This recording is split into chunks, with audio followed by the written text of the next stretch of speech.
Welcome back and thanks for staying with us. The government is working to set up an eco-drive from St. Thomas to Portland to boost tourism and improve the scenic driving experience of Jamaicans. Prime Minister Dr. Andrew Holness spoke about the issue today at a function to name a section of the new highway in St. Thomas, the Paul Bogle Highway. More from Andrea Chisholm. A major highway and other infrastructure projects. St. Thomas is losing the title as the Forgotten Parish. The government is planning to build a port in St. Thomas, and it's not just a plan, we are well advanced in doing that. It will be an aggregate port, but it will also be for cruise shipping. We are well advanced with a plan to put a museum. Yes, a museum in Morant Bay to properly document and house the artifacts. Artifacts such as those linked to the 1865 Morant Bay Rebellion, which paved the way for an independent Jamaica. That rebellion was led by national hero Paul Bogle. To further honor his legacy, the section of the new highway from the Bull River Bridge to the Morant Bay Roundabout will be named the Paul Bogle Highway.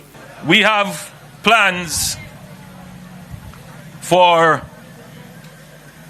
other major developments in this area, including the creation of what is called an eco-drive. And as you drive through, you see pictures of an unspoiled Jamaica, peaceful, rural and rustic. There is great value in that.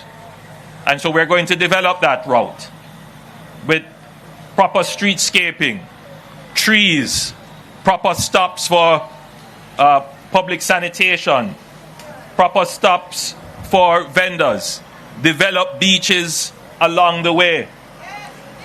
People can just jump in their car or drive along, pull off the road safely with proper amenities and parking, and enjoy the beauty of their country. The Prime Minister therefore had this appeal to residents. I ask you to consider carefully what you put up alongside the road. Don't make it look chaka-chaka and ugly.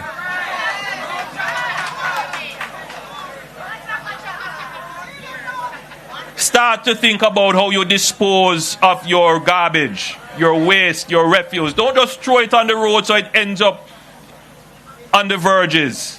Dr. Andrew Holness adds that more than 5,000 houses will be built in St. Thomas. Despite the progress, there's much more to be done. We are still struggling to provide water to every household here in St. Thomas. We are still struggling to bring proper roads to every community here. We are still struggling to improve the quality of education for all the children here. We are still struggling with the quality of your health care. We are still struggling, but we never give up the fight. Like Paul Bogle, we keep the fight. Andrea Chisholm, TVJ News.